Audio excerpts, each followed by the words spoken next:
আজ সকাল থেকেই আকাশে মেঘের ঘনঘটা, তবুও আমরা সদল বলে বেরিয়ে পড়েছি টেরাকোটা সমৃদ্ধ মন্দির পরিদর্শন করতে। গ্রাম বাংলার অভিমুখে চলেছি পূর্ব বর্ধমান জেলার মেমারি থানার অন্তর্গত বহু প্রাচীন এক গ্রামের উদ্দেশ্যে। নাম তার গন্তার। জনশ্রুতি আছে গ্রামটির পূর্ব নাম ছিল কান্তার। পরবর্তীতে সেই কান্তার নামটি অপভ্রংশের ফলে পরিবর্তিত হয়েছে গন্তার নামে।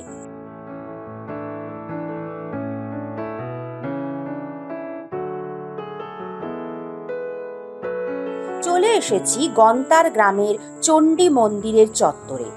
লোকমুখে শোনা যায় এটি একটি সতীপীঠ। সতীর কান এখানে পড়েছিল, আর সেই থেকেই নাকি কান্তার নামটির প্রচলন, যা কালক্রমে গন্তার হয়ে গেছে। মন্দিরের সামনেই রয়েছে বিশাল এক নাট মন্দির। আটচালা রীতিতে নির্মিত পূর্বমুখী এই চণ্ডী মন্দিরটি প্রায় ৩০০ বছরের প্রাচীন। ভূমিতল থেকে বেশ উঁচু একটি ভিত্তিবেদির ওপরে স্থাপিত। একদুয়ারি এই মন্দিরটির চারপাশে প্রদক্ষিণ পথ আছে। সামনের দেওয়ালটি পোড়ামাটির অলঙ্করণে সজ্জিত ছিল একসময়, তবে বর্তমানে তার খুব সামান্যই কিছু টিকে আছে।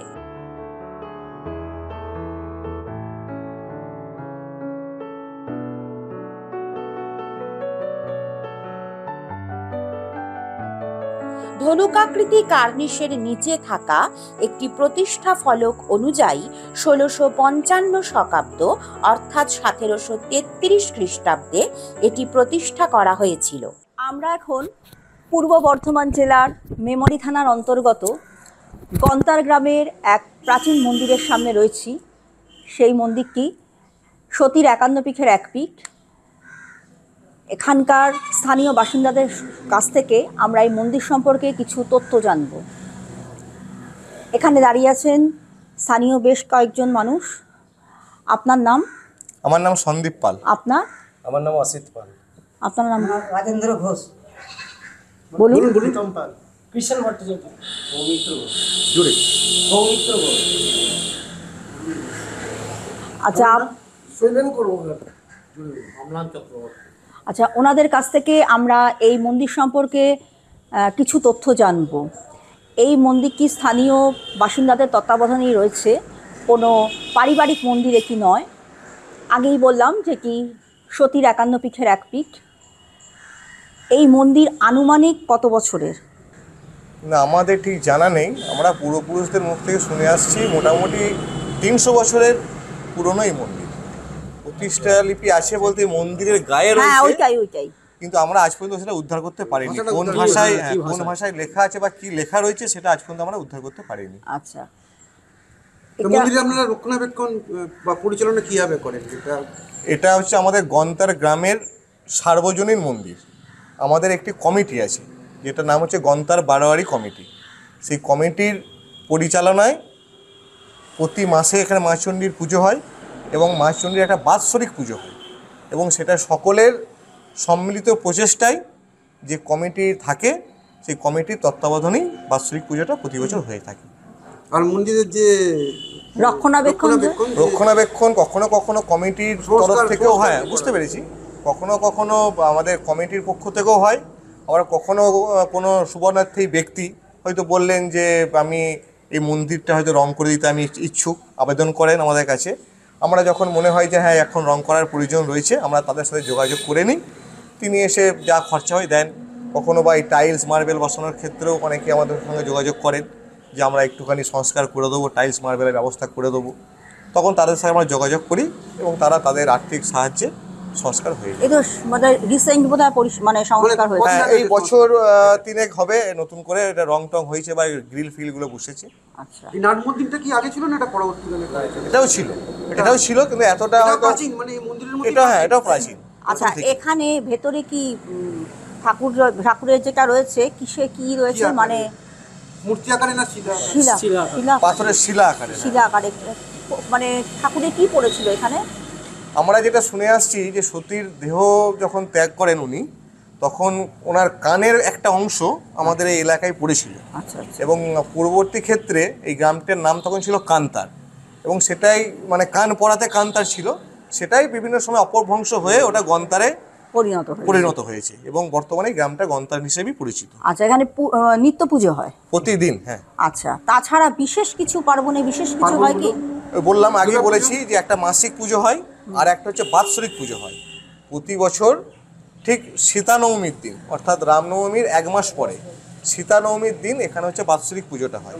এবং একটা মাহাত্ম্য হচ্ছে এই পুজোটার, পাশি আঁদুর গ্রাম বলে একটি গ্রাম আছে, ওই গ্রামে এখানকার আমাদের মা চণ্ডীর বোন আছেন। আমরা ওই পুজোর ঠিক আগের দিন, যেটাকে আমরা অধিবাস বা শয়লা বলি, ওই বোনকে আমরা খড়ের আলোয়, মানে খড় জ্বালিয়ে, যেটাকে আমরা আবার প্রবাদ আছে মানে ভোর বলি, ওটাকে আমরা ভোর জ্বালিয়ে মাঠে মাঠে মানে ভোরের আগুনে রাস্তা দেখিয়ে ওই মাকে রাত্রিবেলা নিয়ে আসেন, রাতের বেলা, এবং রাতে মোটামুটি 1:30টার আগে নয়, রাত 1:30টার পরে, এবং আসতে মোটামুটি ঘন্টাখানেক সময় লাগে। লোকে লোকারণ্য থাকে, সব জ্যাম ট্যাম হয়ে যায়, গাড়ি ঘোড়া সব বন্ধ হয়ে যায়। এবং ওই বোন রাতের বেলায় এখানে আসেন দিদির সাথে দেখা করতে। পরের দিন সকাল থেকেই, মানে সূর্য ওঠার পর থেকেই পুজো শুরু হয়ে যায়। সারা দিন এলাকার মানুষজন, আত্মীয় স্বজন যারা আসেন, সারা দিন ধরে পুজো দেন। ওই একদিনই হয়? একদিনই পুজো হয়, এবং প্রায় রাত 9:30 10টার সময় আবার মাকে পালকি করে আমরা ওখানে দিয়ে আসি, ওই গ্রামে দিয়ে আসি। এবং পুজোটা একদিনের হলেও মোটামুটি তারপরে আরও সাংস্কৃতিক অনুষ্ঠান থাকে আমাদের, যাত্রা হয়। আমরা এটা ঠিক হচ্ছে সীতানবমী, মানে কোন মাসে?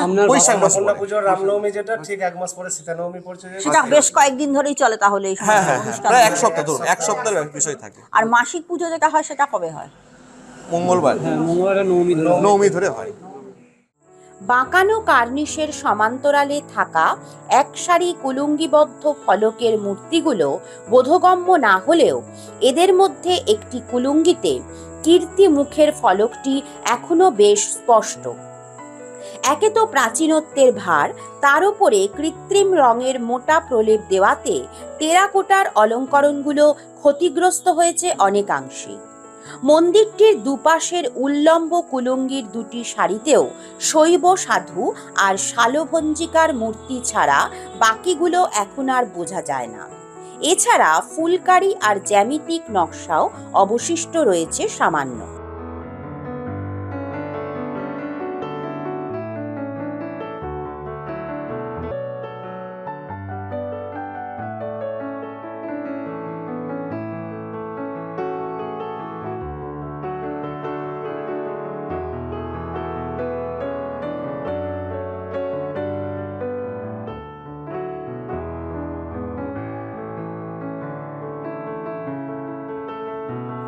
নাট মন্দিরের দুপাশে রয়েছে দুটি 4চালা রীতির তুলসী মঞ্চ।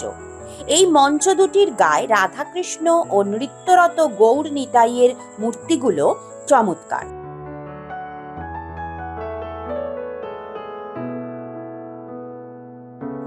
মন্দির সহ পুরো মন্দির চত্বরটি ভারী মনোরম। গ্রামবাসীদের উদ্যোগে মন্দির সংরক্ষণ ও মন্দিরের পুজো পার্বণ নির্বাহ করার জন্য একটি কমিটি গঠন করা হয়েছে। প্রায় 300 বছরের প্রাচীন এই মন্দিরটি এখনো সুন্দরভাবে সংরক্ষণ করে চলেছেন গ্রামবাসীরা। মন্দির দর্শন শেষে আমরা আবার এগিয়ে চলি পরবর্তী গন্তব্যের উদ্দেশ্যে।